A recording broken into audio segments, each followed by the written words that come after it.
बिस्मिल्लाहिर्रहमानिर्रहीम। अस्सलाम वालेकुम। जैसा कि आप जानते हैं, हम साला दोम की गज़ल नंबर 2 गुलाम हमदानी मुस्तफ़ी शायर इसकी पढ़ाई कर रहे हैं। तशरीह हमने पहले 2 शेर की कर ली है। आज हम तीसरे शेर की तशरीह करेंगे। तीसरा शेर देखें। नाजुक मिजाज था मैं बहुत इस चमन के बीच, जब तक रहा तो खंदाए गुल से हसीन रहा। नाजुक मिजाज, मामूली बात को बर्दाश्त ना करने वाला, चमन बाग, खंदाए गुल फूलों की हंसी, फूलों का खिलना, हसीन गमगीन रहना। मफ़हूम इसका देखें। ए दोस्त, चूंकि मैं रात भर रोता रहा हूँ, इसलिए अपनी आंखें पोंछने के लिए अपनी आस्तीन का कोना मुसलसल आगे को खींचता रहा। शायर इसमें कहता है कि दुनिया में तजादात पाए जाते हैं। अगर ये ना हो तो इंसान को खुशी और गम का एहसास ना हो कि यहाँ पर रोशनी है तो उसके मुकाबले में तारीकी है, खुशियाँ हैं तो उसके मुकाबले में गम है। तो हर चीज़ में जो है वो मुतजाद पाया जाता है। सफ़ेदी है तो उसका मुकाबला स्याही कर रही है, खुशी है तो गम है। तो इसी तरह वो कहता है कि इंसानी दिल बहुत नाजुक मिजाज और हसास तबीयत का मालिक होता है। वो जिंदगी में पेश आने वाले मुख्तलिफ वाक़यात और हादसात, जज्बाती मराहल का बड़ी जल्दी और बड़ी शिद्दत से असर कबूल करता है। इसके अलावा बाज़ इंसानी तबीयतें जो हैं वो फितरी तौर पर मखसूस होती हैं। कुछ जो लोग देखे होंगे आपने आम जिंदगी में हमारे सामने आते हैं, वो हंसमुख होते हैं, हंसते हंसाते खुश रहते हैं, उनको परेशानियां कोई भी हों। ये नहीं है कि किसी इंसान को परेशानी नहीं होती, परेशानियां उनको भी होती हैं, लेकिन उनके चेहरे पे मुस्कुराहट रहती है। वो अपनी परेशानियां जो हैं वो जाहिर नहीं करते, लोगों के सामने रोना धोना नहीं करते। लेकिन इसके बरक्स कुछ लोग ऐसे होते हैं जिन्हें थोड़ी सी भी परेशानी होती है तो वो रोना शुरू कर देते हैं, गमगीन ज़दा हो जाते हैं। तो छोटी छोटी बात को बड़ी बात बना लेना, तो इस तरह के लोग भी होते हैं। कुछ लोग होते हैं बड़े बड़े हादसा जो हैं वो बर्दाश्त कर जाते हैं, उस पे जो है वो गम का इजहार नहीं करते। कुछ लोग छोटी बातें भी बर्दाश्त नहीं कर सकते। तो इसी तरह से शायर भी यही बात कहता है कि वो रंजीदा हो जाता है, संजीदा हो जाता है, गमगीन हो जाता है। कब होता है? उस वक्त भी हो जाता है जब दूसरों को खुश देखता है, एक दूसरे को मिलते मिलाते हंसते हंसाते देखता है, तो भी जो है वो गमगीन हो जाता है। तो वो कहता है कि मेरा महबूब तो मुझे मिला ही नहीं, लेकिन जब कोई और किसी से मिलता है तो मुझे हसद होता है, जलन होती है, मैं देख नहीं पाता। अदम इसके बारे में कहते हैं, गले आपस में जब मिलते हैं तो बिछड़े हुए साथी, गले आपस में जब मिलते हैं तो बिछड़े हुए साथी, अदम हम बेसहारों को बड़ी तकलीफ होती है। नासा इसके बारे में कहते हैं, मुझे काम रोने से अक्सर है नासा, तो कब तक मेरे मुंह को धोता रहेगा। कि शायर जो है वो मुसलसल जो है वो रो रहा है, अपने दुख का इजहार जो है वो कर रहा है। कि इंसानी जिंदगी के इसी नफ्सियाती पहलू की निशानदेही मुस्तफ़ी जो है वो करते हैं कि इस कदर नाजुक मिजाज हूँ। शायर कहता कि मैं जब बाग में फूल खिलने की आवाज आती है तो वो आवाज भी मेरे दिल पर जो है वो ग्रां गुजरती है।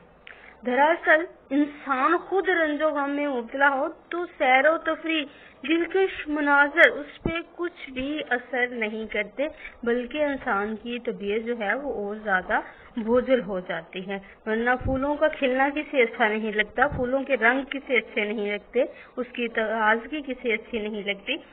तो ये चीजें देख के तो इंसान खुश हो जाता है, उसकी खुशबू जो है वो दिमाग तक जो है वो जा पहुंचती है। लेकिन गमज़दा इंसान पे इसका कोई असर नहीं होता, बल्कि इसकी अफसुर्दगी और परेशानी जो है वो और ज्यादा बढ़ जाती है। اس لیے شاعر کہتا ہے کہ اس دنیا میں مجھے بہت دکھ ملے ہیں، میں چونکہ ان دکھوں اور مصیبتوں کے تسلسل کی وجہ سے بہت حساس اور نازک مزاج ہو گیا تھا، اس لیے معمولی باتیں بھی اسے جو ہے وہ ناگوار گزرتی ہیں اور مزید رنج و پریشانی میں اسے مبتلا جو ہے وہ کر دیتی ہیں۔ شعر نمبر 3 دیکھیں، شعر نمبر 3 ہو گیا۔ شعر نمبر 4، ہمدم جو دیکھتا ہوں تو پہلو میں دل نہیں، بیٹھا تھا اس کے پاس میرا دل وہیں رہا۔ ہمدم دوست، ساتھی کی بات کر رہا ہے۔ مفہوم اس کا دیکھیں، اے دوست میں کچھ دیر تمہارے پاس بیٹھا تھا اور محسوس کر رہا تھا کہ میرے پہلو میں میرا دل نہیں ہے، لگتا ہے کہ وہ تمہارے پاس رہ گیا ہے۔ اس کو ہم اس طرح سے بھی کر سکتے ہیں، محبوب کی صحبت کا یہ اثر ہوا کہ عاشق اپنا دل اسی کے پاس چھوڑ آیا، کہ اس کے پاس بیٹھا تھا، اس سے باتیں کر رہا تھا، بات چیت ہو رہی تھی، اسے پتہ ہی نہیں چلا، وہ دل اپنا ادھر ہی بھول آیا ہے۔ مصطفی اس میں کہتے ہیں کچھ اسی طرح اور اس سے ملتی جلتی بات اس نے کی ہے کہ وہ اپنے محبوب کے پاس گئے، کچھ دیر اس کے پاس بیٹھے رہے، لیکن جب واپس آئے تو انہوں نے محسوس کیا کہ ان کے پہلو میں ان کا دل موجود نہیں۔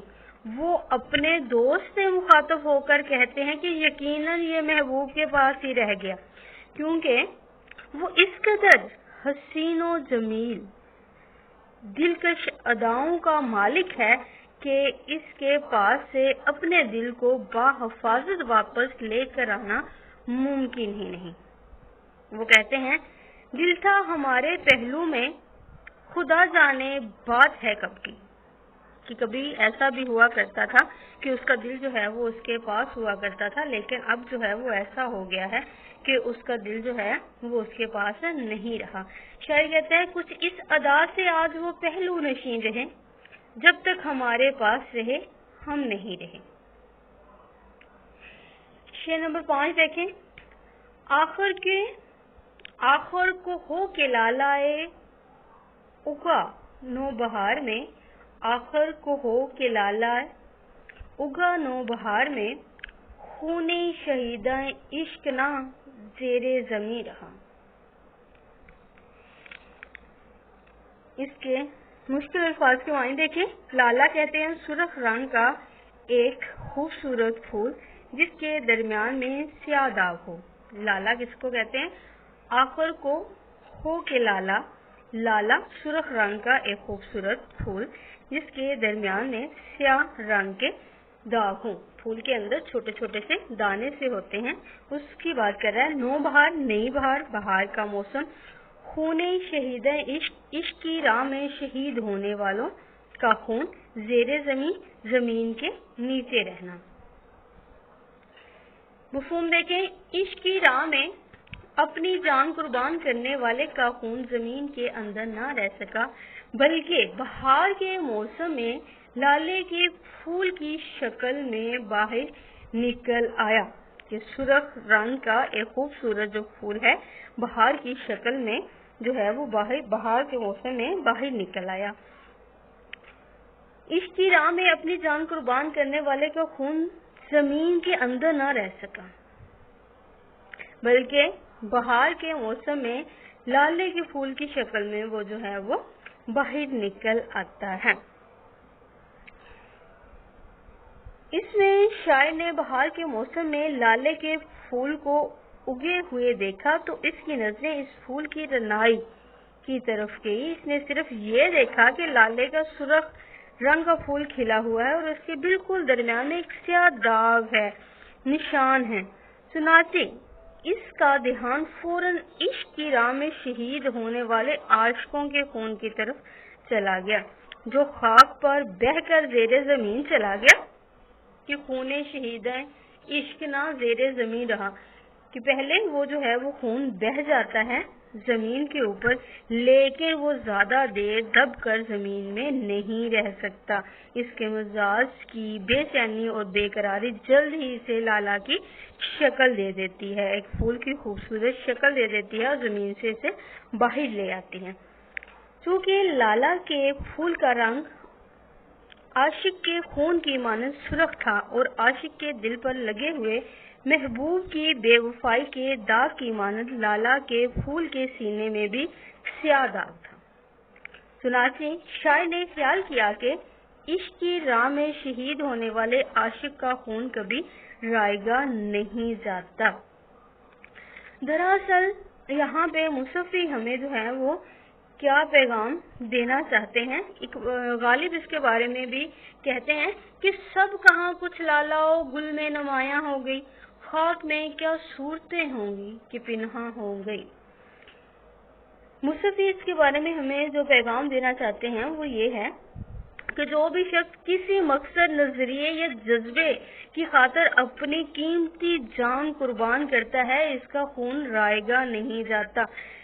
बशर्त उसने क्या की, किसी नेक मकसद के लिए जान कुर्बान अगर वो करता है तो उसका वो खून रायगा नहीं जाता, वो किसी ना किसी शक्ल में जो है वो दोबारा वापस आ जाता है कि ये खून दीन की खातिर बहाया जाए, वतन की खातिर बहाया जाए, या किसी मकसद या नजरिए की खातिर बहाया जाए, या फिर मोहब्बत जैसे पकीज़ा जज्बे के लिए बहाया जाए, इसकी जान जो है वो जाने आफरीन के हवाले कर दी जाए, तो ऐसा शख्स जिंदा व जवेद है।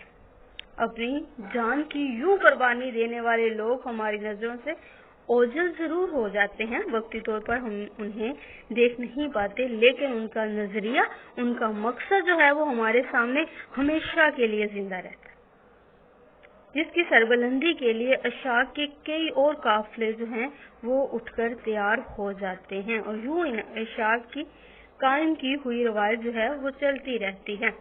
जिस तरह हिंदुस्तान में मुसलमानों ने कुर्बानियां दी अलग वतन लेने के लिए, उसमें एक नहीं था बल्कि जो है हजारों लाखों की तादाद में थे जिन्होंने अपना खून जो है वो बहा दिया एक अलग वतन हासिल करने के लिए, नेक मकासद के लिए। वो नहीं डरते थे, उनके दिल में नहीं खौफ था। देखिए फिर उनका खून जो है वो रायगा नहीं गया, आखिर हमें जो है वो पाकिस्तान मिल गया। ये सारी की सारी जो है कोशिशें उन्हीं की थी जिन्होंने कुर्बानियां दी। तो ऐसी कुर्बानी जो है वो मुस्तफी कहते हैं कि ऐसे लोगों की कुर्बानी जो है, खून जो है वो कभी भी रायगा नहीं जाता, वो किसी ना किसी सूरत में जो है वो निकल आता है, हमें उसका नतीजा जो है वो मिल जाता है। आपने ये 3 अशार जो आज हमने पढ़े हैं, 3 शेर, इनका मफ़हूम और इनके हवाला जाती अशार जो है वो अच्छी तरह से याद करने हैं। अल्लाह हाफिज।